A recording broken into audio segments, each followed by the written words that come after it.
When he stepped into the cafe minutes later, she stood instantly. Before she could speak, he crossed the room, pulled her into his arms, and kissed her, right there, in front of half the company. Gasps, whispers, but neither of them cared. When they finally parted, Zander said, "Come upstairs with me. I want them to see who saved me." They took the lift to the top floor together. When Aurora entered the boardroom, heads turned. Some with curiosity, others with disapproval. Zander led her to the front. "This," he said, gesturing toward her, "is Aurora Ihoza, the woman you've all speculated about. Now you can stop guessing." Aurora Ihoza woke to sunlight streaming through gauzy curtains, the air scented faintly with bergamot from the diffuser Zander's housekeeper had left in the room. Despite the penthouse's usual sterile polish, her room felt warmer now, lived in. A soft cream robe hung over the wardrobe door.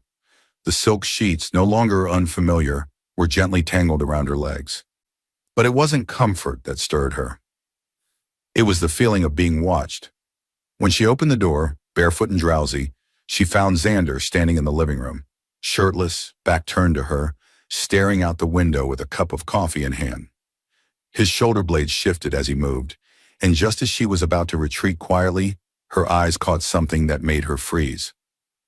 A scar, faint, silvery, slicing down his right side from shoulder to lower back. It wasn't small. It wasn't new. Zander turned slightly, unaware of her stare. "You're up early." Aurora stepped in. Aurora reached out instinctively, her fingers brushing the edge of the scar. He didn't flinch. "You're not powerless, Zander," she said softly, "but you're still haunted." He took her hand, gently pulling it away from his skin. "We all are." A knock broke the moment. Zander pulled a shirt over his head and strode to the door. Aurora remained still, the warmth of his skin still tingling in her fingertips.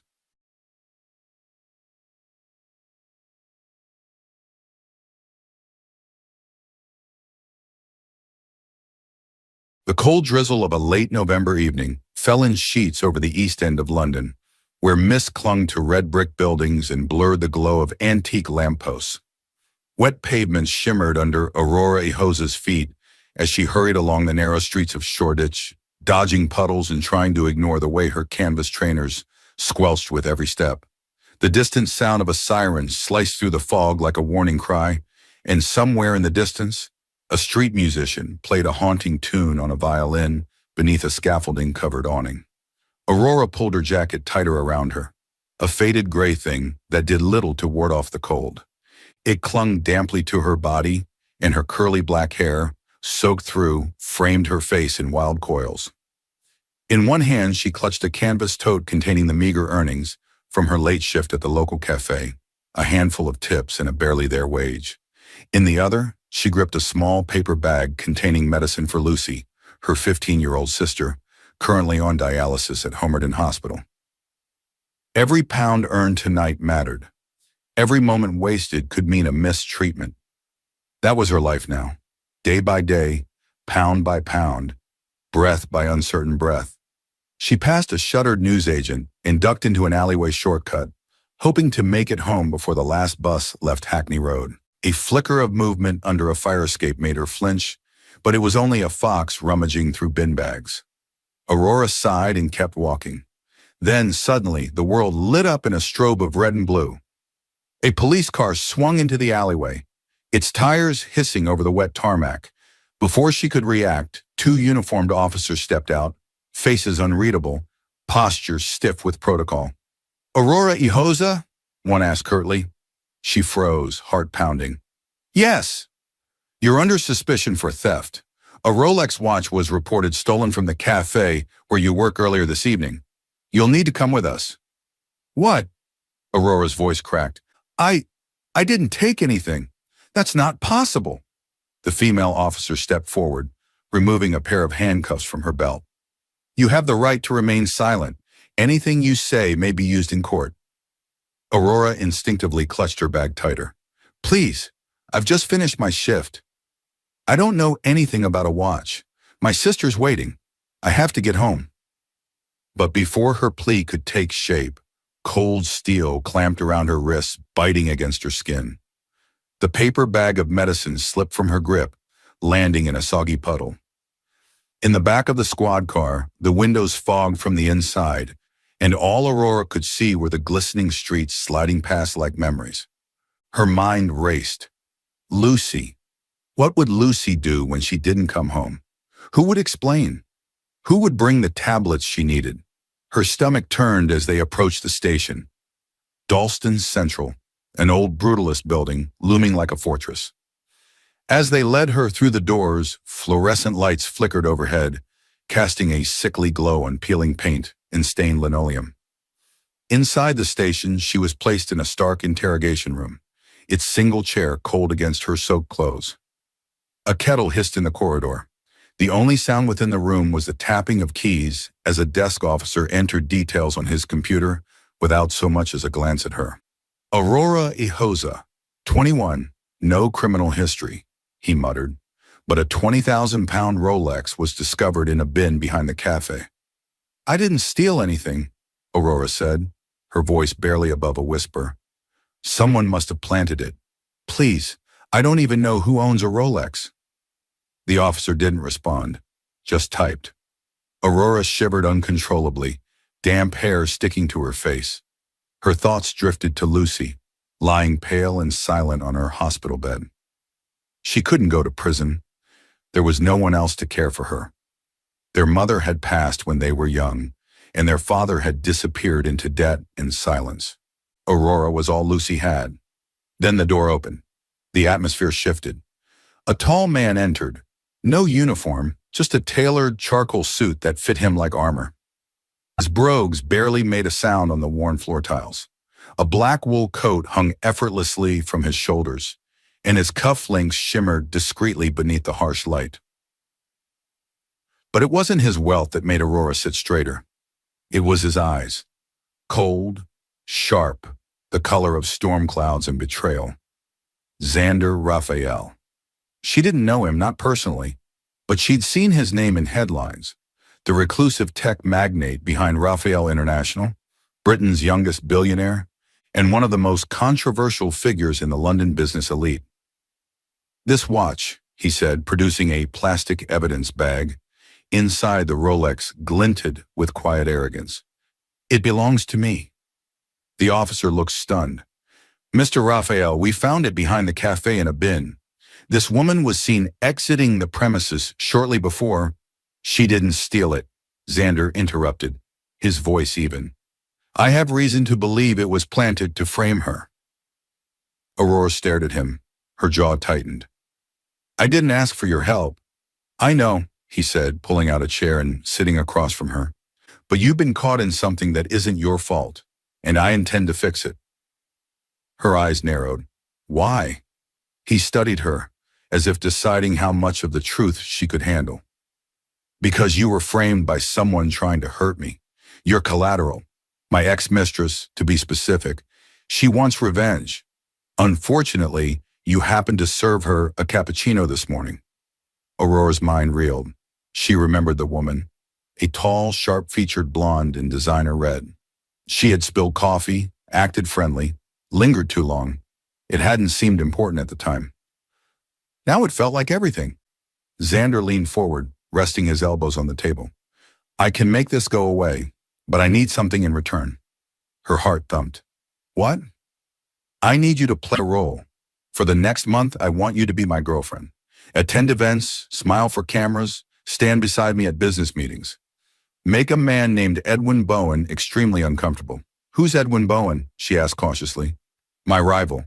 He's dating my ex and trying to destroy my company's upcoming merger. If he thinks I've moved on with someone confident, grounded, and unafraid, it'll shake him. Aurora stared at him. You want me to pretend to be your girlfriend? For revenge?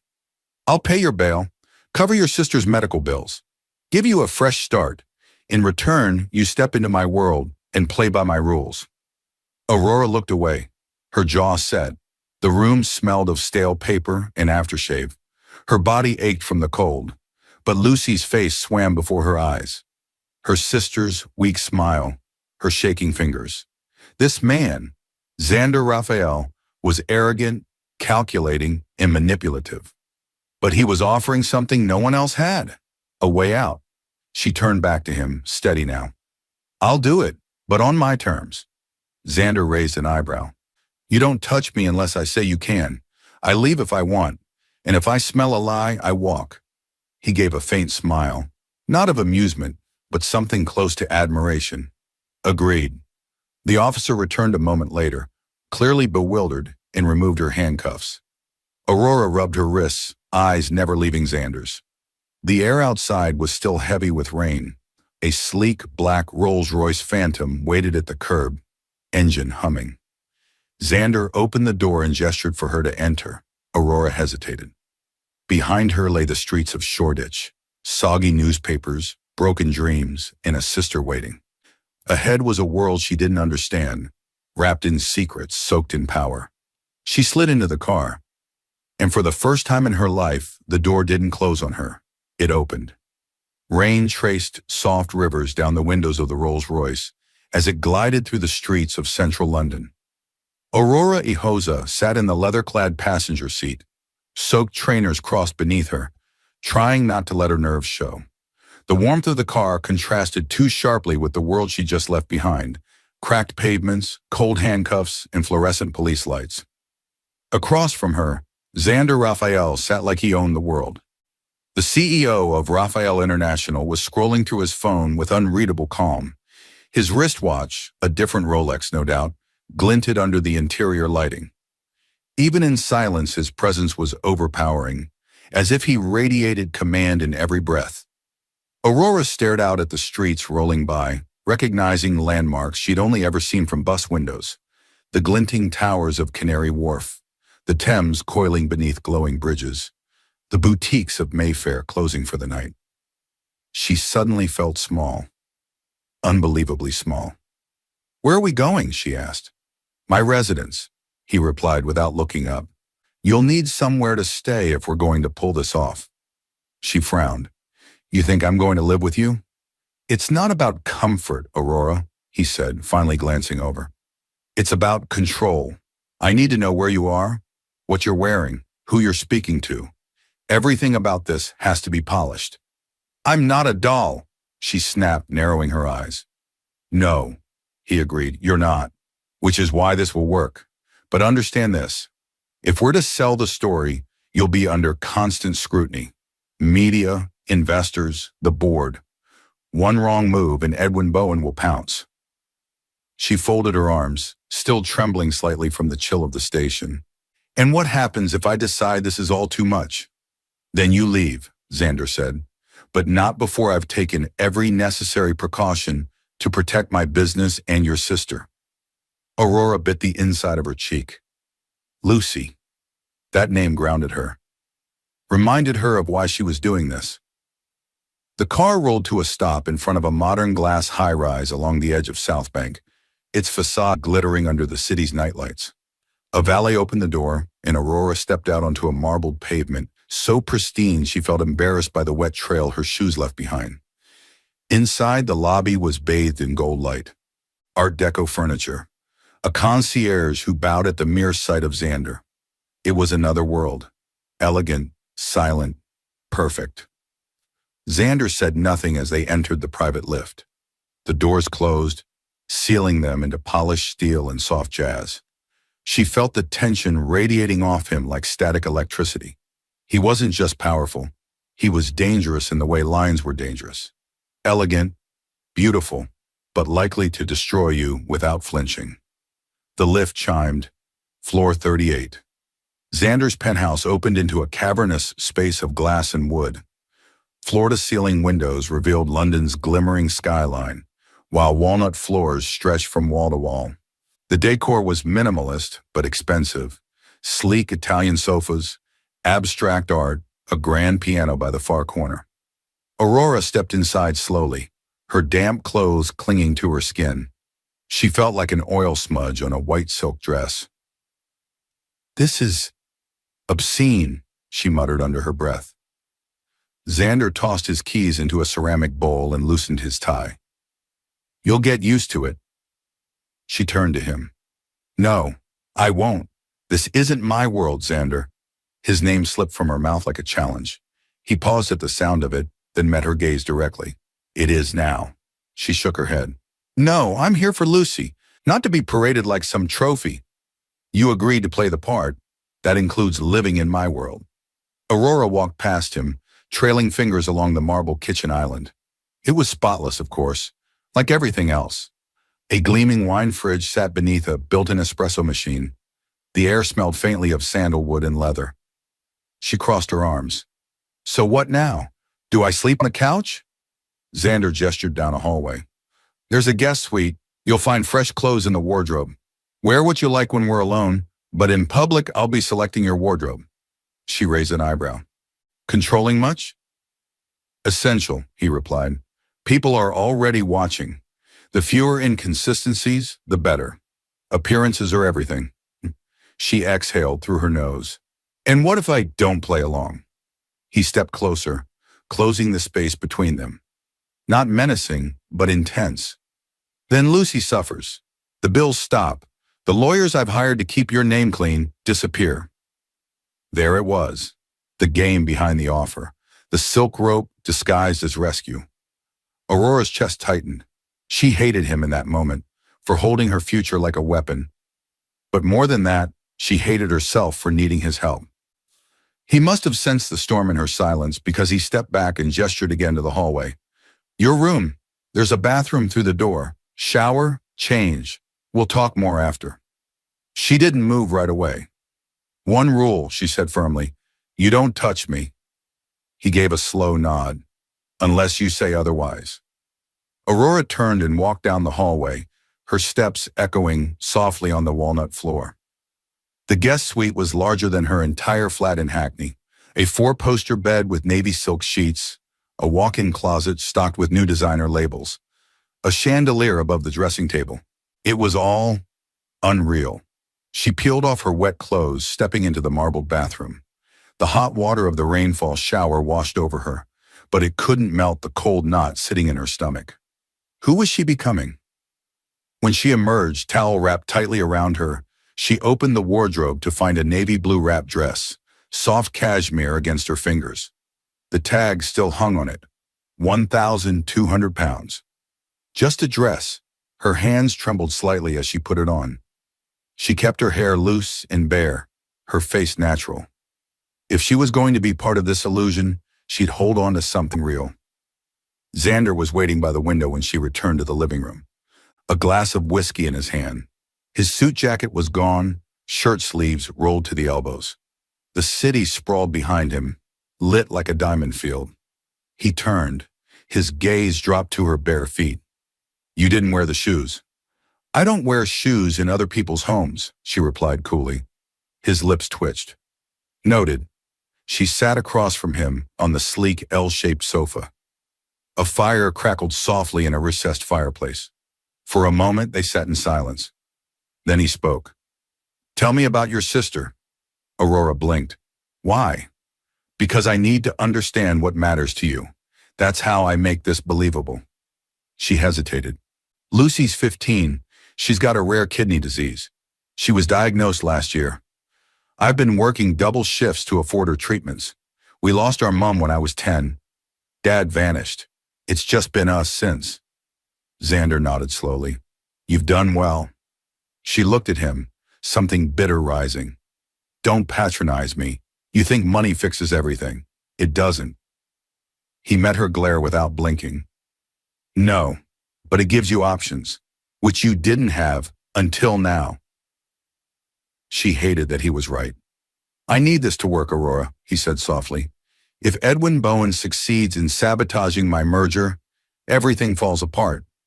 You're not just part of a game. You're the deciding move. And if I mess up, you won't, he said, standing and extending a small gift box. She eyed it suspiciously. What's this? Your phone. New number? Encrypted. Only I can reach you. Only you can reach me. Aurora took it slowly. Cold metal, sleek screen, expensive. She nodded once. Welcome to the role, he said. She glanced around the room. Glass, steel, control, and swallowed her pride. For Lucy. I'll be the girlfriend you need, Zander, she said quietly. But don't forget, this isn't real. He turned toward the window, his reflection blurred in the glass. No, he said, almost to himself, not yet. The following evening, the streets of Mayfair sparkled with golden light and quiet elegance. Sleek black cars lined the curb, and the scent of expensive perfume mingled with the faint aroma of champagne from inside tall, glowing buildings. It was a world of silk and crystal, of whispered alliances and sharpened smiles. And Aurora Ihoza, standing at the foot of a red-carpeted staircase in a navy evening gown, was about to make her debut. Zander Raphael stood beside her in a bespoke black tuxedo, bow tie crisply knotted, his hair swept back like a sculpture. He looked as if he'd stepped from the pages of Tatler, untouchable, regal, calculated. Aurora smoothed the satin of her dress with trembling fingers. The gown fit perfectly, cinched at the waist with delicate embroidery that shimmered like stars. It had arrived that morning in a garment bag from Savile Row, along with matching heels and a velvet case containing a borrowed diamond bracelet. Zander's stylist had dropped them off without a word. Relax, he murmured, adjusting the cufflinks at his wrist. You look exquisite. She gave a tight smile. I look like someone playing dress-up. That's the point, he said calmly. Play the part, and the rest will follow. They were attending the annual Winter Trust Gala, hosted at the prestigious Marlowe Estate in Grosvenor Square, an event swarming with politicians, investors, and high society elites. It was the kind of place where reputations were made or shattered with a glance. Tonight, Zander's mission was clear: to announce in the most effortless way possible that he had moved on from the scandal of his former mistress, and more importantly, that he was winning. As they climbed the grand staircase arm in arm, Aurora's heart thundered behind her ribcage. The doors opened to a breathtaking ballroom. Chandeliers dripped with crystals, waiters moved like dancers, and classical music floated through the air. The moment they stepped in, every head turned. A hush swept across the room like a gust of wind.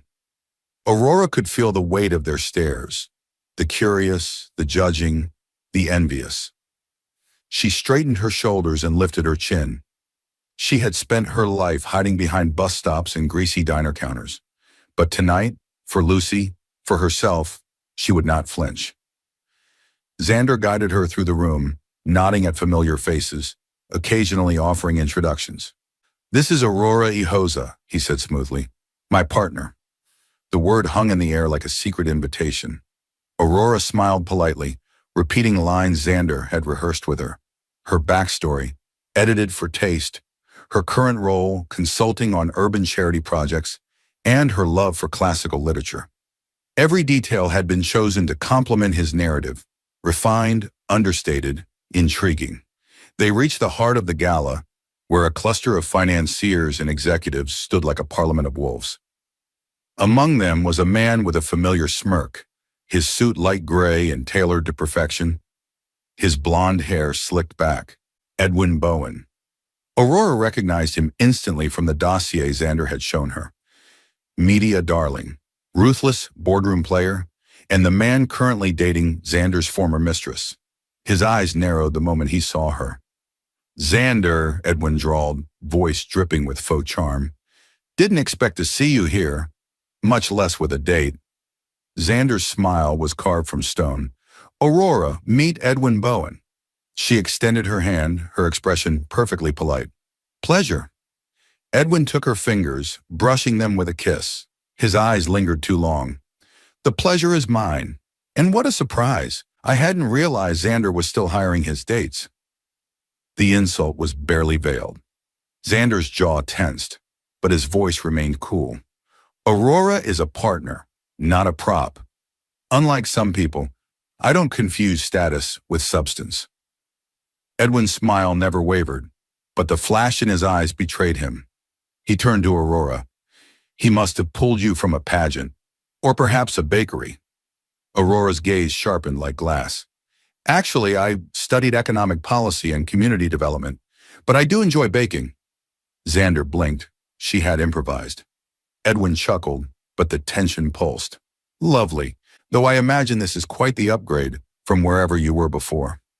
Aurora stepped closer, voice velvet and steel. Perhaps, but no matter where I come from, I know enough to spot a snake in a tailored suit. Gas rippled nearby. Edwin's eyes flashed, but Zander's laughter was low and unforced. You see, Edwin, he said smoothly, placing a hand on Aurora's lower back. That's why I chose her. Aurora's cheeks flushed, not with embarrassment, but adrenaline. She had just held her own in a den of wolves. The rest of the night passed in a blur of introductions, compliments, and whispered speculations. Some guests eyed her with disdain, others with admiration. But Aurora kept her posture regal and her smile carefully controlled. When the time came for Zander to give a short speech about the merger his company was preparing, she stood beside him on the stage, a silent but powerful accessory. Cameras flashed, notes were scribbled, headlines were already forming. Later, as they descended the steps outside the estate, Aurora exhaled, the cold air hitting her lungs like freedom. Zander opened the car door for her, and for a moment, neither of them spoke. You handled Bowen well, he finally said, as the driver pulled into the quiet streets of Mayfair. I didn't say anything you wouldn't have, she replied, removing her heels and stretching her aching feet. He glanced at her, something like amusement softening his eyes. No, you said it better. Silence settled between them, comfortable now. Aurora leaned her head against the car window, watching the city lights blur past. She hated that a part of her had enjoyed it, the thrill of standing toe-to-toe with the rich and ruthless, the rush of power in being seen, admired, feared. She had spent her entire life being invisible. Now, for the first time, she had presence. Back at the penthouse, Zander loosened his bow tie and poured them both glasses of sparkling water. You don't drink, he asked. I don't pretend to enjoy things just because everyone else does, she said simply. He raised his glass. To honest liars. She raised hers too. To charming snakes. They clinked. Aurora wandered toward the window. London's skyline stretched before her like a painting. Her reflection hovered faintly in the glass, navy gown, glowing skin, eyes wide with thought. Zander stepped beside her. What are you thinking? That I'm starting to forget this is pretend. He looked at her then, really looked. And for a moment, the air shifted. No one's ever stood up to Bowen like that, he said, let alone in heels and a borrowed bracelet. She smirked. Try growing up in social housing. He's just a fox in Savile Row. Zander's gaze lingered on her lips, then her eyes. Be careful, Aurora, he said softly. You're playing with fire. So are you, she whispered back. He didn't touch her, didn't kiss her. But something passed between them, intimate, dangerous, inevitable. That night, as she lay in bed wrapped in silk sheets, Aurora replayed the evening over and over. Her words, his stare, the unspoken things neither of them was willing to admit. She didn't know what this was. But she knew one thing for certain. She wasn't just playing a role anymore. She was becoming it. And that terrified her more than anything else. By the end of her first week in Zander Raphael's world, Aurora Ihoza had learned three things. First, no one in London's elite ever said what they meant, but everyone noticed what you wore. Second, charity was a weapon. And third, proximity to power did not protect you from becoming its target. It started on a rainy Thursday morning when Aurora stepped out of a sleek black car into the lobby of the Somerset Hall Foundation. The high society charity event was not just a fundraiser. It was a battlefield where alliances were brokered over canapes and enemies cut with compliments. She wore a high-necked cream blouse tucked into a tailored wine-red skirt, elegant, timeless.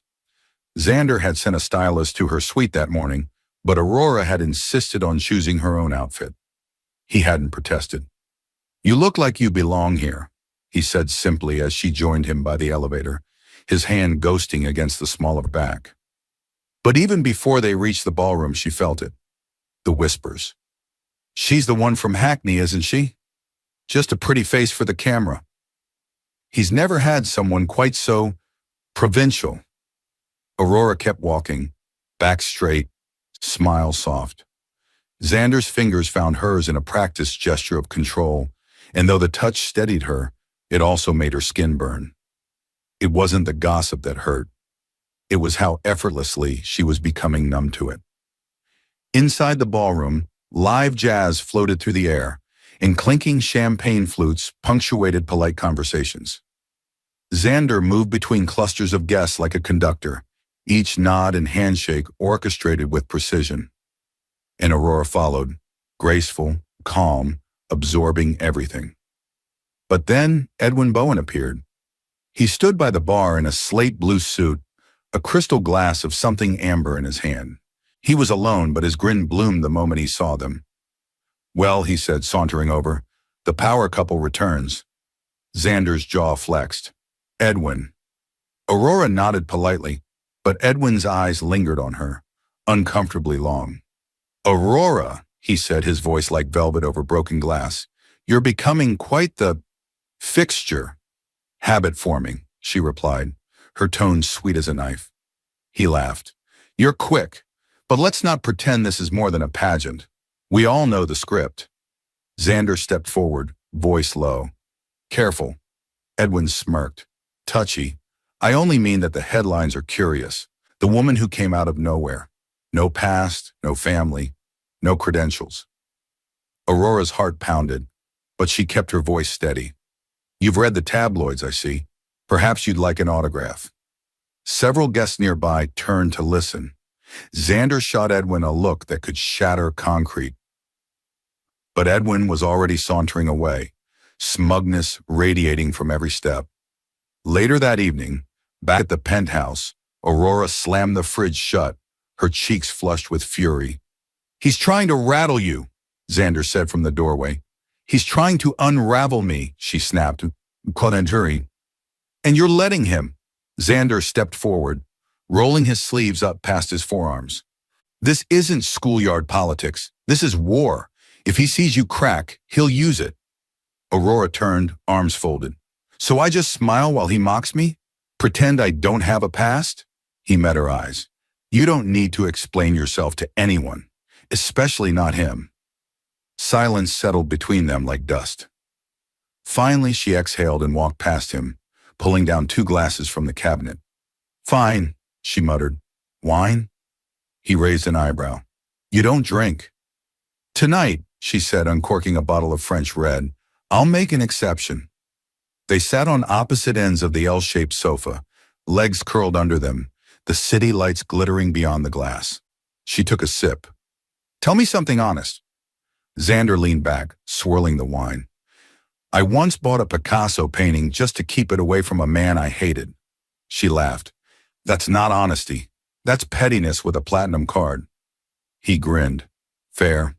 He looked at her, really looked, at the fire in her eyes, the way her hands held the stem of the glass like it might crack.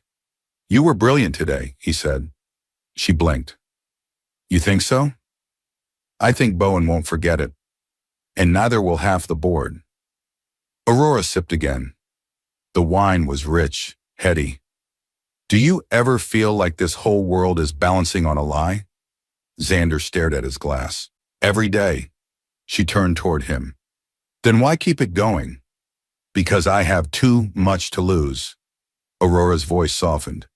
"Like what?" He didn't answer right away.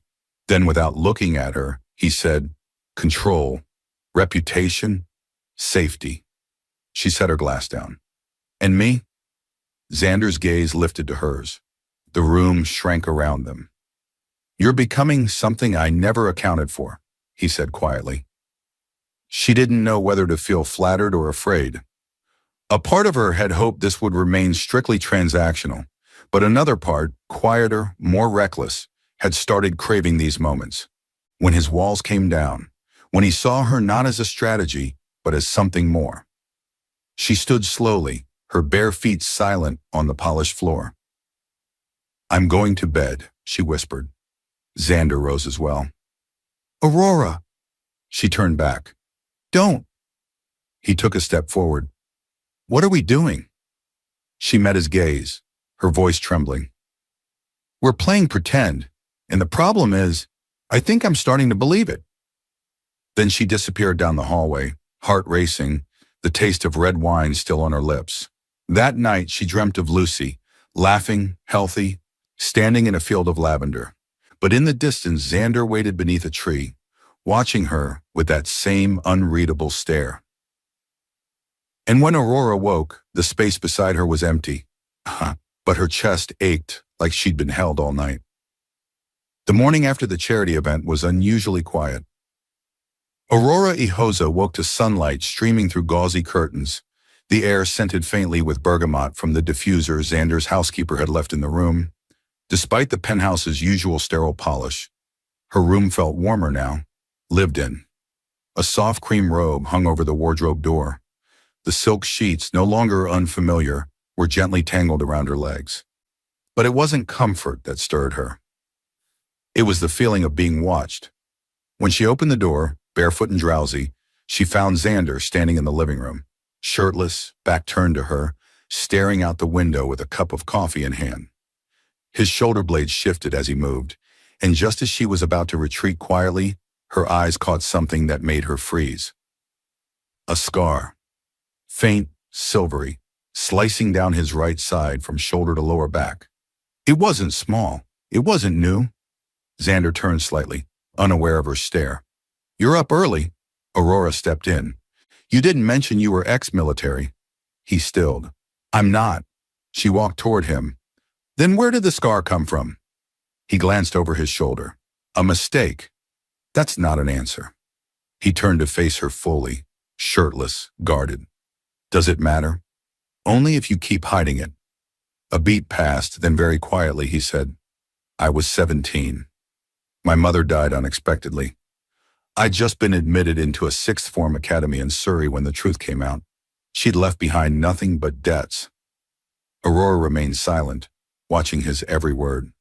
My father, Zander continued, refused to pay for her funeral, said she'd disgraced the family. I took the last bit of money she left behind and tried to survive. Got into a fight with a loan shark's enforcer when I couldn't pay the interest back in time. His jaw flexed. He wanted to make an example, so he carved one. Aurora stared at him. You nearly died. He gave a short, humorless laugh. No, I wished I had. That would have been easier. She stepped closer. Is that why you built all this? The company, the image, the armor? Zander looked at her then, truly looked. That scar reminds me of everything I had to become to never feel powerless again. Aurora reached out instinctively, her fingers brushing the edge of the scar. He didn't flinch. You're not powerless, Zander, she said softly, but you're still haunted. He took her hand, gently pulling it away from his skin. We all are. A knock broke the moment. Zander pulled a shirt over his head and strode to the door. Aurora remained still, the warmth of his skin still tingling in her fingertips. A uniformed concierge stepped in with a silver envelope and a tray. From Mr. Bowen's office, he said, before leaving silently. Zander's jaw tightened. Aurora crossed the room. More trouble? He handed her the envelope. She opened it carefully, eyes scanning the embossed card inside. Mr. Zander Raphael and Ms. Aurora Ihoza are cordially invited to the Bowen Financial Winter Soiree this Friday at Kensington Pavilion. Formal attire, attendance expected. She raised an eyebrow. Expected? It's a provocation, Zander muttered. A calculated power move. He wants to control the narrative. Aurora handed the card back. So don't go. I have to, he said. The board will be watching. Pulling out looks like weakness. She sighed. Then we go, and we don't flinch. Zander studied her for a long moment. You're not the girl I met at the station. Aurora's chin lifted. No, I'm the woman you asked to play your partner. He smiled faintly. You're far more than that. Friday night came faster than expected. Aurora stood in front of the full-length mirror, wrapped in a gown the color of obsidian, slashed elegantly at the back. Her hair was pinned into soft waves, a delicate diamond comb catching the light. The stylist had done well, But it was Aurora's poise that made her unforgettable. Zander entered the room in a fitted black velvet tuxedo. For a moment, he didn't speak. Then, "You look like a secret no one deserves to know." "Oh," she turned. "You always say the right things." "Only to you." At Kensington Pavilion, the soiree glittered like an ice palace. Glass walls, silver chandeliers, and white roses flooded the room in surreal opulence. The Bowens were infamous for their theatrics, and tonight was no different. As they entered, Aurora immediately felt the scrutiny. People paused mid-sentence to stare, some with curiosity, some with disdain, and a few with outright jealousy. But she didn't cower. She stood beside Zander, hand in hand, head held high. Edwin Bowen made his entrance from the far end of the room, champagne flute hand, draped in smugness. When he approached, Aurora braced herself. But this time he surprised her. "Aurora," he said smoothly, "I owe you an apology." Her brow furrowed. "For what happened at Somerset Hall," he said. "I may have overstepped." She didn't trust the change in tone. "That's generous of you." He smiled tightly. "No, it's strategic." Then he turned to Zander. "I hope you're ready for Monday's vote." Zander's voice was steel. "I always am." The conversation ended, but the implication lingered. As the evening unfolded, Aurora kept her smile perfect. She danced once with Zander, letting the music carry them across the floor like old lovers. Cameras flashed, people whispered, but something in Zander's posture was off. He was tense, distracted. When she leaned in during a waltz and whispered, "What's wrong?" he didn't answer. Back at the penthouse, she confronted him. "You've been quiet since Bowen mentioned Monday." Zander poured himself a drink. "There's a vote coming on whether I remain CEO after the merger. The board's rattled by rumors of insider dealings." She folded her arms. "And they think you're the leak?" "No," he said flatly. "They think you are." Aurora's stomach dropped. "What?" "One of the directors received an anonymous email last week claiming you've been feeding information to Bowen, that the relationship is a ruse, that you're," he paused, "an actress I hired." Her chest tightened. "Do you believe that?" He looked at her and didn't answer immediately. That pause sliced deeper than anything Edwin Bowen had ever said. Aurora stepped back, pain flashing across her face. "You do." Zander took a breath. "I don't want to, but I need to know where you stand." She shook her head. "After everything, after Lucy, after I stood by you, smiled for you, took bullets for you in heels, you still think I could be using you?" "I don't know what to think anymore," he said quietly. She stared at him, silent tears brimming in her eyes. "Then I'll make it easy. I'm leaving." Zander moved forward. "Aurora." "No." Her voice cracked. "You promised not to touch me unless I asked you to." She turned, walked to the guest suite, and packed her things. 10 minutes later, she left the penthouse with nothing but her phone, her dignity, and the coat she'd arrived in the night she was arrested. It was raining again. Of course it was. The rain came harder the farther Aurora Ihoza walked. The night had swallowed her whole, but she didn't stop. The sharp winds of Kensington whipped against her coat, and her heels, elegant and wholly impractical, sank into the pavement with every determined step. She didn't know where she was going. She just knew she couldn't stay. Not in Zander Raphael's world, not under his roof, not after the way he'd looked at her, as though she were something forged, not felt, fabricated. A performance, a risk. "He thinks I betrayed him." The thought carved deeper than any of Edwin Bowen's petty attacks. Zander hadn't shouted. He hadn't accused her with venom. He had done something worse. He had doubted her. And that, to Aurora, felt like the worst kind of betrayal. Her phone buzzed. She ignored it. Then it buzzed again and again. She finally glanced at the screen. "Zander Raphael, call me, please. A car is waiting at Hyde Park Gate. Just tell me where you are." She turned the phone off. Let him stew. Let him realize that some women don't just break, they disappear.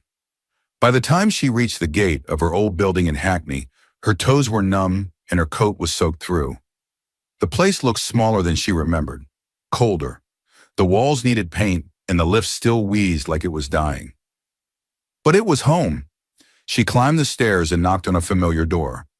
After a few seconds, it creaked open to reveal a short woman in a headscarf and mismatched slippers. "Miss Ihoza?" Aurora smiled weakly. "Mrs. Obasi, could I stay for a night or two? Just until I find something else." The old woman stepped aside instantly. "You don't even have to ask." By morning, London was gray and unfeeling again. Aurora sat at the small kitchen table, sipping cheap tea from a cracked mug. Her suitcase lay beside her feet, still unopened. She hadn't slept. Not really. She'd just lain awake on the sagging sofa, staring at the ceiling, replaying everything. Zander's voice, his eyes, that awful, fatal silence when she'd asked, "Do you believe I would do that?" Mrs. Obasi shuffled in with a tray of toast and butter. "Still no call?" she asked gently. Aurora shook her head. "I turned the phone off." The older woman sat across from her. "Is it pride or pain?" Aurora looked down at her tea. "Both." Mrs. Obasi leaned forward, her voice kind. "Sometimes the ones who hurt us most are the ones trying the hardest not to hurt at all." Aurora blinked. "What do you mean?" "I mean, men like him, powerful, wounded, they don't know how to trust what feels too good to be true. They expect betrayal. So when they get love, they don't know what to do with it." Aurora swallowed. "I didn't ask him to love me." "No, but you let him," she said gently. "And he let you too. That counts for something." Across London, Zander stood at the window of his penthouse, unshaven and hollow-eyed. The city glittered outside, but it meant nothing. She was gone. Truly gone. He had woken up to find her room empty, her things cleared, and the silence deafening. He hadn't even known her favorite color, or the book she always read before bed. He didn't know if she liked thunderstorms or if she cried in her sleep. He had let her stand beside him, fight for him, lie for him, and never once given her the full truth. And when she'd asked him to believe her, to really believe her, he'd hesitated. That hesitation had cost him everything. His phone vibrated. A message from his head of security. Subject, source confirmed. Bowen's mistress was the leak. She faked the email. Aurora's name was never in it. Zander dropped the phone. His heart stopped. It hadn't been Aurora. It had never been her. A moment. He doubted the only person who had stood beside him when everyone else plotted behind his back. She had endured gossip, scrutiny, and Edwin Bowen's public humiliation for him. And when she'd asked for something as simple as trust, he'd failed her. He was Zander Raphael. He had built an empire from a pile of broken pieces. But this was something he didn't know how to fix. He picked up his phone and dialed. Straight to voicemail. He tried again. And again. Still nothing. He ran his fingers through his hair and paced. Then, like lightning, a memory struck. The day she had left her hospital appointment with Lucy, laughing through tears because the doctor had said her sister was responding to treatment. She had said, "I'll never forget this place. It's the only time I've cried from happiness." Homerton Hospital. An hour later, Zander stood in the corridor outside Lucy Ihoza's ward, holding a bouquet of white peonies and looking like a man on the edge. Lucy blinked when he entered. "Mr. Raphael?" "Zander," he said gently. "I was wondering if you've heard from Aurora." Lucy tilted her head. "She was here this morning, dropped off my books. She didn't look okay." Zander nodded. "She's gone, and it's my fault." Lucy studied him carefully. "Did you break her heart?" "I think I broke both of ours." The teenager didn't reply right away. Then, "If you hurt her, you better mean it when you apologize. And you better fix it fast, because my sister doesn't give herself away easily." He nodded. "I know. And if you find her," Lucy added, "tell her she still owes me a dinner at that noodle place on Mare Street." Zander smiled faintly. "Deal." Back in Hackney, Aurora walked through Broadway Market, hoodie drawn low, hands shoved into her coat pockets. She needed distraction, something other than the ache in her chest. The baker waved at her, The florist asked how Lucy was, and a street artist offered her a free sketch. It was strange how much of her had been rooted here, and how easy it had been to forget. She paused at the used bookstore, the smell of dust and paper wrapping around her like an old memory. That's when she heard the door chime. She turned. And there he was. Zander Raphael. In an overcoat too fine for this street, holding a crumpled bouquet like it was armor, rain dripping from his collar. Her breath hitched. "What are you doing here?" "I came to find you," he said simply. She crossed her arms. "That's a bold choice considering you think I'm a liar." "I don't," he said, stepping closer. "I never really did. I just didn't know how to be the kind of man who trusts." "You could have tried," she said coldly. "I did," he whispered, "but I failed. And I'm sorry." She stared at him, unmoving. The email was a lie, a plant. My ex had Bowen send it. My team found proof this morning. Her jaw clenched. "So you only believe me now because someone else told you to?" "No." His voice broke. "I believe you now because I'm not afraid to." Aurora looked away, blinking hard. "You should leave." "I will," he said softly, setting the bouquet on the counter. "But first, I need you to know something." She looked at him. "I didn't just ask you to be my partner in a scheme," he said. "I asked you because I knew, somewhere deep down, that you were the one person who could shake me out of who I'd become." He stepped closer but didn't touch her. "You made me feel something again, Aurora. Something real. And if I've ruined that, I'll live with it. But I needed you to hear it." And then, without waiting for her forgiveness, Zander turned and left, the bell over the door chiming behind him. Aurora stood in silence. And for the first time in days, she let herself cry. But they weren't tears of defeat. They were the kind that whispered, "Maybe it's not over yet." 2 days passed. 2 long, unhurried days where Aurora Ihoza remained in Hackney, surrounded by the comfort of peeling paint, familiar street sounds, and the rhythmic clatter of trains in the distance. She helped Mrs. Obasi hang laundry. She visited Lucy and read to her from a dog-eared novel. She tried to forget the feel of Zander's hands, the heat of his breath when he whispered her name. But the truth was simple and cruel. She missed him. Not the suits, not the penthouse, not the image. Him. His silences that said more than his words, his relentless control, his broken edges that felt all too familiar. She didn't know if she was ready to forgive. But she was no longer certain she could forget. Then on the 3rd evening, Mrs. Obasi brought in a letter. No stamp, just a crisp envelope with her name handwritten in that impossible, deliberate script. Inside was a note. "I'll be at the South Bank bench, the one by the river, 8 p.m. Come if you want to know the truth. Not about the company, not about the deal. About me. Z." Aurora stared at the words for a long time. She didn't owe him anything, but her heart had other ideas. At precisely 8 p.m., she arrived. The South Bank was hushed, the city lights reflected in the slow-moving Thames.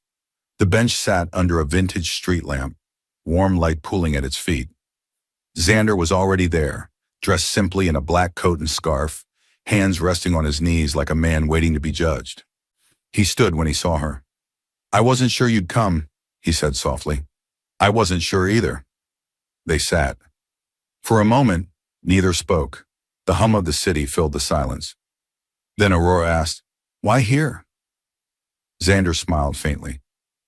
"It's the first place I ran to after she left. My mother. She used to bring me here when I was small. Back when the world felt manageable." Aurora looked at him carefully. "And now?" "Now it feels like glass, always beautiful, always ready to shatter." He turned to her. "I came here to tell you the truth. All of it." Aurora folded her arms, but her voice was softer. "Then start," he inhaled. "I didn't just build Raphael International because I wanted to succeed. I built it because I was terrified of being nobody, of returning to who I used to be, poor, powerless, beaten, She remained quiet. I learned to make people trust my facade. The suits, the money, the precision. But you, he paused.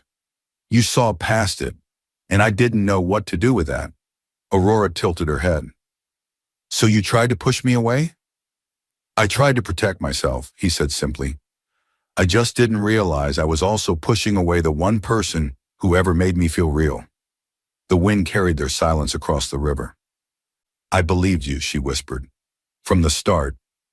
Even when everything felt wrong, I trusted you. But when it mattered, you didn't do the same.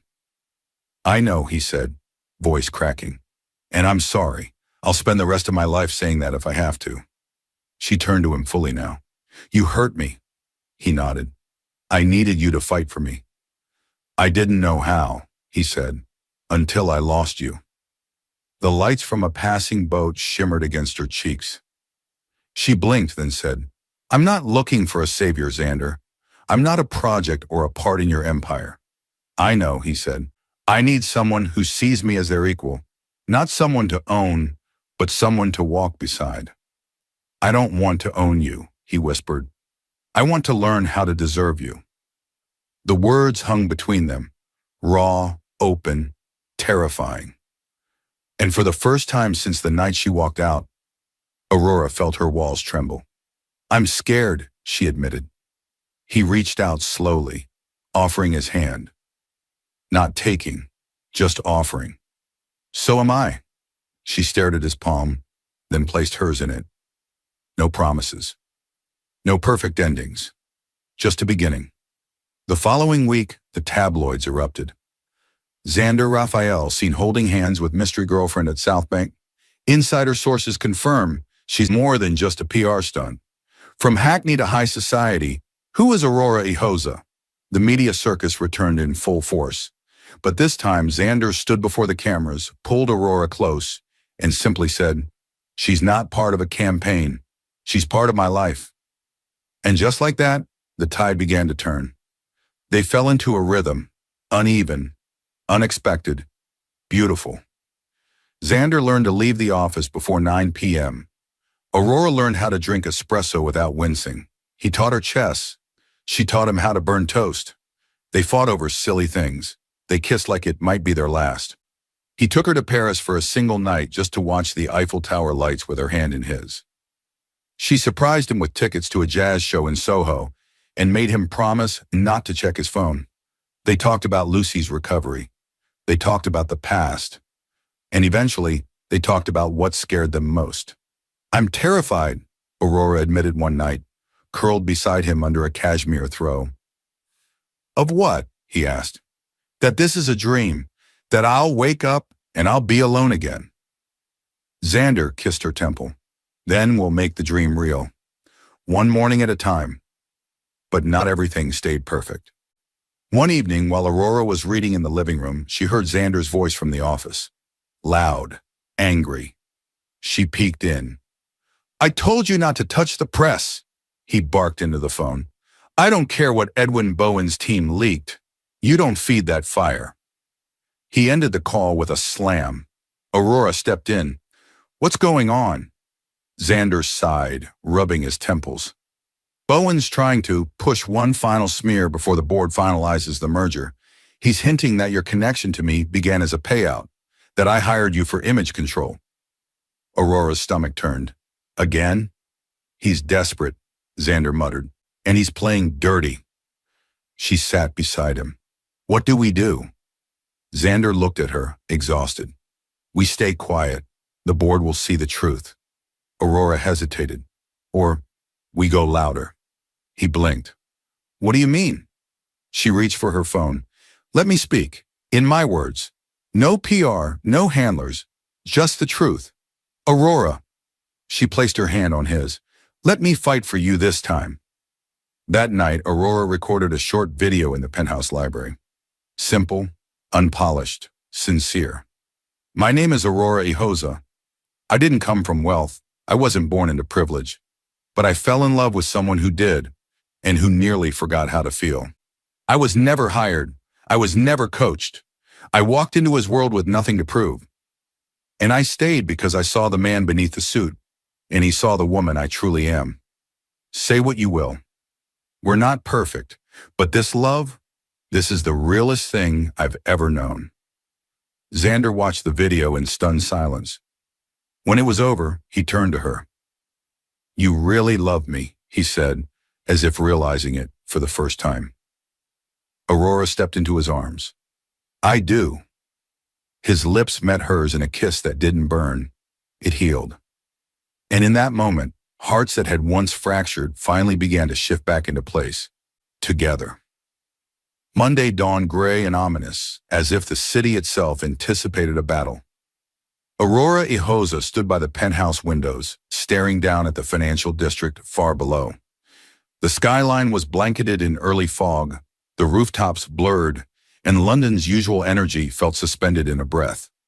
Behind her, Zander Raphael buttoned the last clasp on his navy pinstripe waistcoat. He had never looked more formidable, sleek, sharp, prepared for war. But Aurora saw beyond the polish. She saw the flicker of doubt in his eyes. Are you ready? She asked, turning from the glass. Zander adjusted his cufflinks, his jaw clenched. I have to be. They're going to try to humiliate you, she said quietly, to paint me as a con, to take away what you've built. I know, he met her eyes, and that's why I need to walk in there with nothing to hide. She stepped forward, smoothing a hand down his chest. Then let me come. No, he said firmly. This is mine to fix. Zander, he took her hand. If they want blood, they'll get mine, not yours. She stared at him, heart pounding. I love you, you know. He leaned in, resting his forehead against hers. I love you too. That's why I have to fight for this on my own. The Raphael International headquarters towered over the city like a steel sentinel. Zander's arrival sent a buzz through the building. Suits straightened, phones were set down, board members whispered behind closed doors. In the top floor conference room, 15 directors sat in a semicircle around a black marble table. The mood was tense, the air electric. At the head of the table sat Margot Winslow, chairwoman of the board, a silver-haired woman known for her sharp mind and sharper tongue. She cleared her throat. Let's begin. Zander stood. No notes, no slides, just presence. I understand there have been concerns, he began, his voice smooth and firm. Concerns about my judgment, about my personal life, about Aurora Ihoza. Murmurs swept the table. Zander held up a hand. Allow me to be clear. Aurora is not an employee. She was not hired to manage public opinion. She is not a distraction. She is the one person who reminded me that leadership isn't just strategy, it's humanity. Several members shifted in their seats. One of our competitors, Zander continued, has attempted to use my personal life to destabilize this company. Edwin Bowen's campaign of misinformation includes fabricated emails, slanderous leaks, and manipulation of the press. He paused. But here's the thing. I don't regret any of it, because through it, I remembered why I started this company, not to crush rivals, but to build something worth believing in. Margot's eyes narrowed. And what do you propose? A vote, Zander said simply. Right now, keep me as CEO or don't, but do it based on facts, not whispers, not headlines, and certainly not fear. The room was still. Then Margot nodded. Very well. Board members, please submit your votes. One by one, they opened their tablets. The digital counter ticked forward with each submission. 7 to keep them, 6 to remove. Zander's heart thundered. Only 2 more votes. 8, keep. 9, remove. All eyes turned to the final director, James Holloway, a quiet man known for being conservative and indecisive. He hesitated, then clicked. 10, keep. Zander exhaled. He had won. Barely. But he had won. Downstairs, Aurora sat in the coffee bar on the ground floor, refreshing news feeds and sipping lukewarm tea. Then her phone buzzed. Zander, it's over. I'm still CEO. She closed her eyes, exhaling shakily. When he stepped into the cafe minutes later, she stood instantly. Before she could speak, he crossed the room, pulled her into his arms, and kissed her. Right there, in front of half the company. Gasps, whispers, but neither of them cared. When they finally parted, Zander said, "Come upstairs with me. I want them to see who saved me." They took the lift to the top floor together. When Aurora entered the boardroom, heads turned. Some with curiosity, others with disapproval. Zander led her to the front. "This," he said, gesturing toward her, "is Aurora Ihoza, the woman you've all speculated about. Now you can stop guessing." Aurora met their gazes squarely. "I didn't grow up with wealth or power or legacy. I grew up in a small flat with a sick sister and a mother who taught me to survive." Margot tilted her head. "Then why are you here?" "Because this man," Aurora said, turning to Zander, "looked at me once like I was nothing. Then again like I was everything. And both times I reminded him I don't belong to anyone, but I choose who I stand beside." A stunned silence followed. Then, to her surprise, Margot smiled faintly. "Well said." That evening, back in the penthouse, Zander uncorked a bottle of red wine while Aurora curled up on the sofa, wearing one of his shirts and a soft smile. "You did it," she said. "They kept you." "We did it," he corrected, pouring 2 glasses. She accepted hers. "And what now?" Zander sat beside her. "Now, I rebuild. Properly this time. With me?" "With you," he said softly. "If you'll stay." Aurora smiled, clinking her glass against his. "I'll stay, but only if we get matching bathrobes." He laughed, pulling her into his side. "Done." They sipped in silence, the city glowing outside their windows. No more secrets. No more pretending. Just the beginning of something rare and real. It started with a headline. "Breaking: Confidential Raphael files leaked. Sources point to internal betrayal." Aurora Ihoza stared at her phone in disbelief, the words stinging her eyes like smoke. The news was everywhere, on screens in cafes, in murmured conversations on the street, and even whispered through the marble hallways of Raphael International. And all the whispers pointed to one name, hers. She stood in the center of Zander's penthouse, still barefoot from sleep, her dressing gown tied loosely at the waist, a half-eaten croissant forgotten on a plate nearby. Her heart pounded as she scrolled through the article. Details of Zander's private financial records, contracts, meeting transcripts, boardroom memos, all leaked anonymously to the press. But the implication was clear.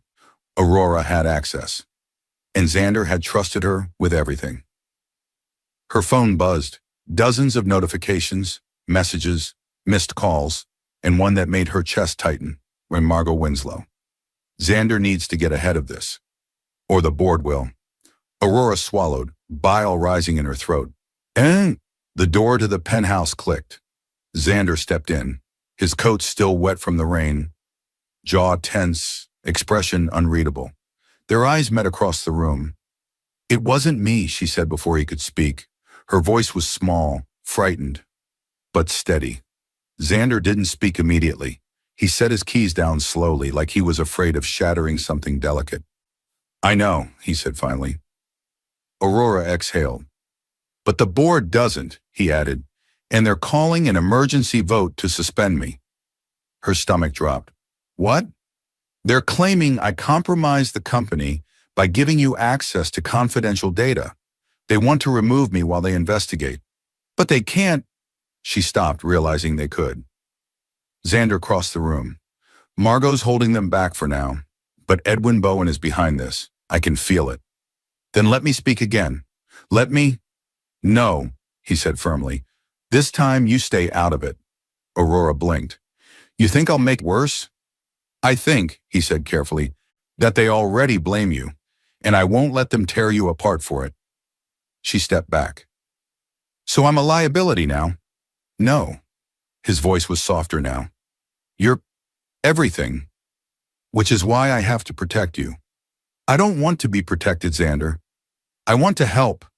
He stared at her, torn. But before he could respond, her phone lit up again.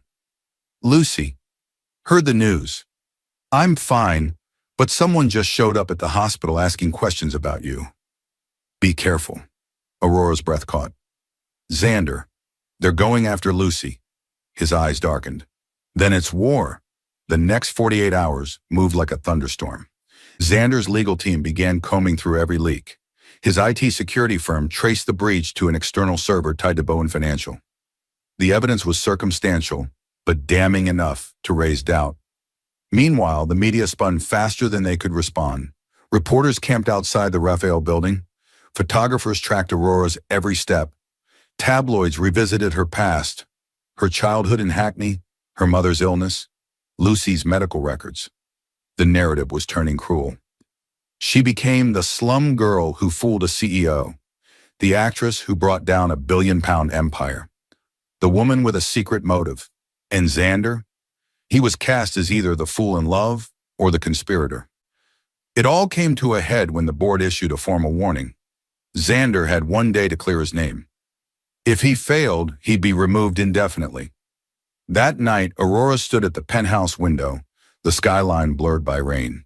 She held her phone to her chest, thinking of Lucy, of the first time she'd walked into this flat, soaked from a wrongful arrest, how far they had come, and how quickly it had all unraveled. Zander stepped up behind her, wrapping a blanket around her shoulders.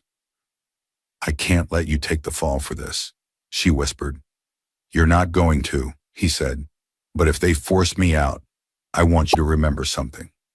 She turned to him, tears threatening. "What?" "That this," he said, pressing a hand over her heart, "was real, that we were never a performance." Aurora nodded, blinking fast. "I need to do something," she said.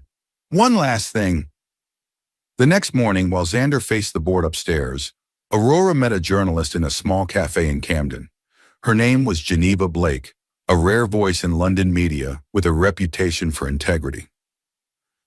"I don't want to go on the record," Aurora said carefully. "I just want the truth to find the light." Geneva nodded. "Then tell me everything." Aurora did. The wrongful arrest, the false accusations, the planted Rolex, the fake girlfriend arrangement, the emotional fallout, the real love, and the betrayal they were now facing. Geneva listened, pen scratching slowly. When Aurora finished, she added, "And I can prove it. I have a voice memo." She pulled out her phone and played a clip, recorded just the night before. Edwin Bowen's voice, haughty and unmistakable. "Let the board suspend him. He'll come crawling back to renegotiate. That girl, she's just a tool. Nobody will believe her once we're done." Geneva looked stunned.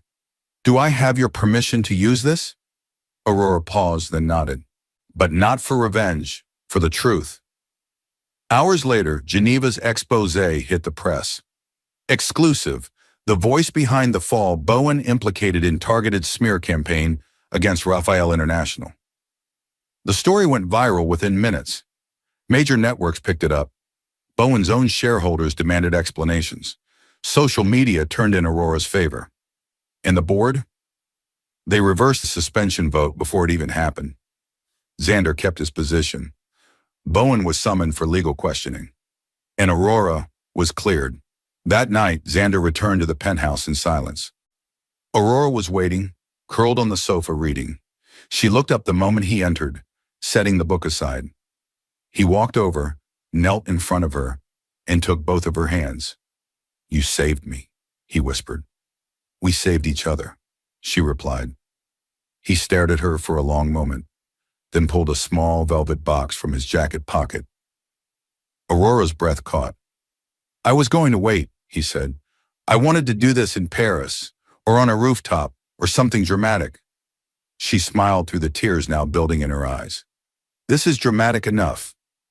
Zander opened the box. Inside sat a ring, an oval diamond flanked by 2 sapphires, elegant and timeless. "I have loved you through scandal, silence, and every damn headline," he said.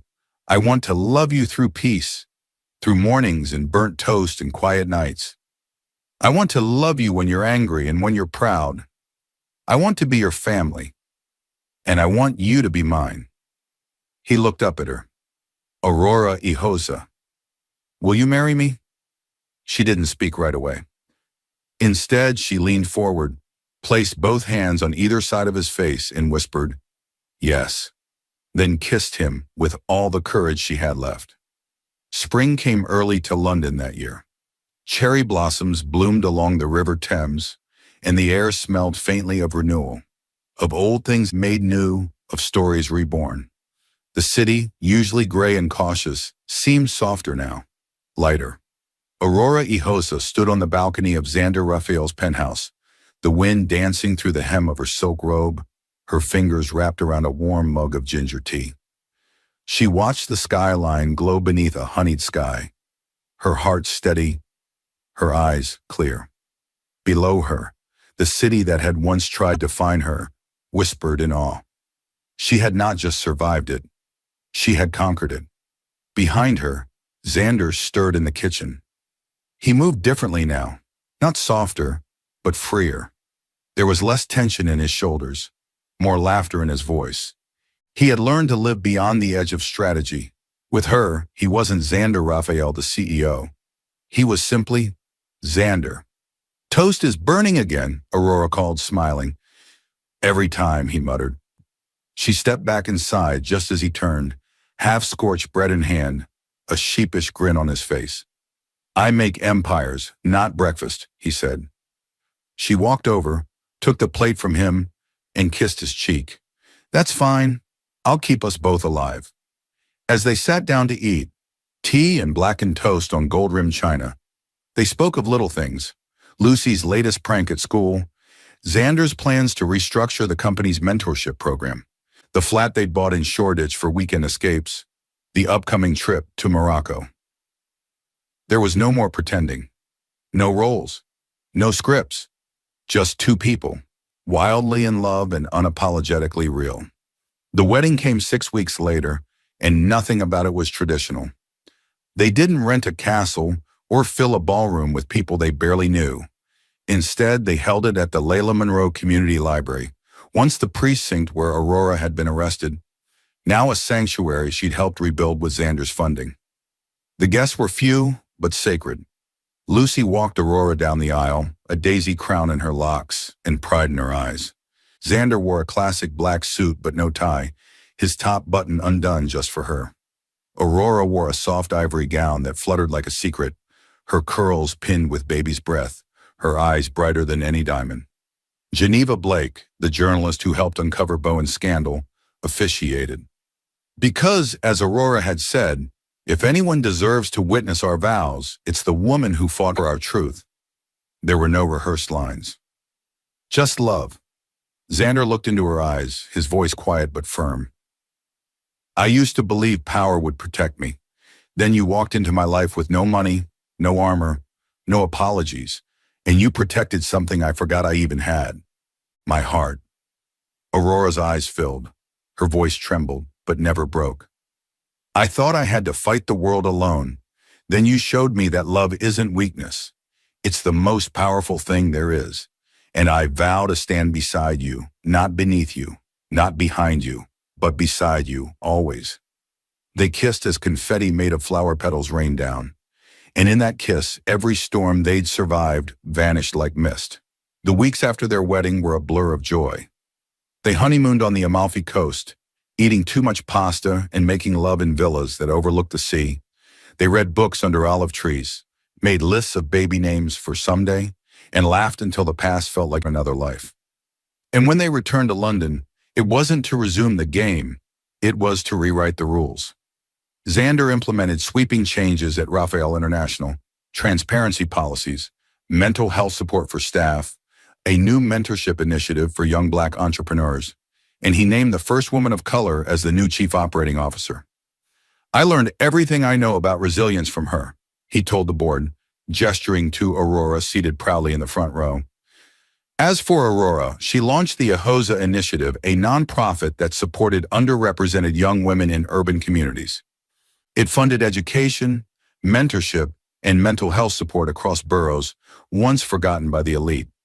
When asked why she created it, she answered simply, "Because once someone took a chance on me when I had nothing. Now I want to do the same, without the conditions." Together they were unstoppable. Not because they were perfect, but because they were real.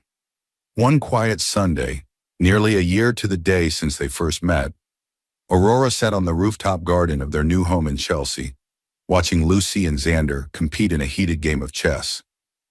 "Not the queen," Lucy groaned as Zander made his move. "I warned you," Zander said with a smirk. "I'm 15 and recovering from major surgery," she yelled. "Show some mercy." Aurora laughed from her chair, hand resting gently on her belly. She hadn't told them yet. Not because she was afraid, but because she wanted to hold the secret a little longer, just for herself. That night, after Lucy went to bed, Zander joined Aurora in the rooftop swing, wrapping an arm around her shoulders. "Thinking?" he asked. She nodded. "About the girl I used to be. The one who wore rain-soaked trainers and walked into a precinct like the world was on fire?" She smiled. "That girl saved your empire." He kissed her shoulder. "That girl became my empire." She turned to him, tears in her eyes, and whispered, "I'm pregnant." For the first time since she'd known him, Zander was speechless. "Then," he laughed. Deep, joyful, unrestrained. "You're sure?" She nodded. He dropped to his knees, placed his hands on her stomach, and rested his forehead there. "You are my whole world," he whispered, "and now I get two of you." The tabloids wrote a different headline the next day. From prison cell to penthouse, Aurora Ihoza and Zander Raphael. Expect first child. But for once, Aurora didn't care. She didn't need to defend her name, or her worth, or her story, because she'd already written her own ending. And it began like this. She had walked through storms. She had fallen for a man with cold eyes and a guarded soul. She had been doubted, accused, torn apart. But she never stopped choosing love. And now, as she stood at the window of her new home, hand over her growing belly, watching Zander cook badly in the kitchen, and Lucy laugh from the couch, Aurora Ihoza finally understood what it meant to be loved. Not in pieces, not for show, but in full. 5 years later. The Raphael estate in Surrey gleamed beneath the late summer sun, surrounded by wild lavender fields and a long gravel path that curled toward the ivy-covered house like an invitation. Birds chirped, wind rustled through trees. The world, at least here, had slowed into something softer. Aurora Raphael. Once Aurora Ihoza sat on a blanket beneath a maple tree, barefoot, laughing, her sundress fluttering around her legs, as two tiny humans chased bubbles across the grass. Luca, their 3-year-old, was the loud one, always asking, always climbing, always covered in mud. Amara, only 15 months, was more curious than wild. She toddled behind her older brother with stubborn delight, squealing every time the breeze carried bubbles too high for her tiny fingers to catch. Zander appeared from the stone path moments later, holding a basket filled with snacks and a folded-up kite. His beard was a bit thicker now, his hair dusted with early silver at the temples, but the spark in his eyes hadn't changed. Not when he looked at his wife. And especially not when he looked at his children. "Daddy's got the watermelon," Luca yelled. "And the crumbling crackers you like," Zander added, sitting beside Aurora and placing a kiss on her cheek. She smiled. "You forgot the napkins again, didn't you?" "Completely," he said unapologetically. They laughed together, surrounded by wildflowers, the kind of laughter that comes not from jokes, but from peace, from knowing that they'd weathered the worst and were still here, still standing, still in love. In the world beyond their estate, they were a modern legend. Zander Raphael had become one of the most admired CEOs in the country, not just for his business acumen, but for how he rebuilt his company's values from the ground up. Transparency, inclusion, innovation. The very things he had once dismissed had become the cornerstone of his legacy. He now mentored emerging founders from overlooked communities. He spoke about mental health in leadership. And every single major decision passed through one voice first, Aurora's. She had stepped out of his shadow years ago and into her own light. The Ihoza initiative had grown into a nationwide movement, empowering young women with mentorship, funding, and mental health care. Their new headquarters in Brixton was named after her mother, Kioma. People didn't whisper anymore when she walked into boardrooms. They listened. They respected. And sometimes they even followed. That evening, as the kids napped upstairs and the estate bathed in golden light, Aurora stood on the balcony of their master bedroom, sipping orange tea, her curls tousled by the wind. Zander joined her, wrapping his arms around her waist from behind. "Did you ever think," she murmured, "that we'd end up here?" He kissed her neck. "Not in the beginning, but I hoped." She turned in his arms. "You were a storm, Zander. So were you." "And now?" she asked. He cupped her face. "Now we're home."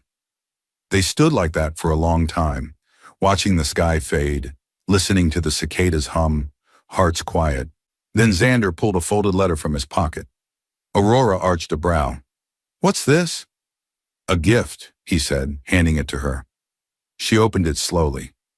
It was a letter of appointment from the Royal Trust for Global Equity, a foundation promoting education, justice, and innovation across the Commonwealth. Aurora Ihoza Raphael had been invited to join as a founding board member. She blinked, stunned. "This is historic," Zander finished, "and long overdue." She stared at him. "You did this?" He shook his head. "No, you did this. I just made sure they saw it." Tears welled in her eyes. "I don't deserve you." He pulled her close. "Funny. I say the same thing every day." Down the hall, Luca stirred in his bed. Amara cooed in her cot. Life always moving, always calling, always needing something new. But for now, on this quiet evening in Surrey, everything was enough. Zander and Aurora stood side by side at the balcony, watching the sun sink low over the trees. Their hands entwined, their breaths in sync. This wasn't the fairy tale ending anyone expected. It was something better. It was earned. It was chosen. It was real. And it would last, not because of perfection, but because of two imperfect people who decided day after day to love each other fully, to believe in second chances, to rise even when the world pushed them down, to build a legacy from broken things and make it beautiful. Together. The end. Dear viewers, what lesson did you take away from this dramatic tale? We would love to hear your thoughts in the comments below.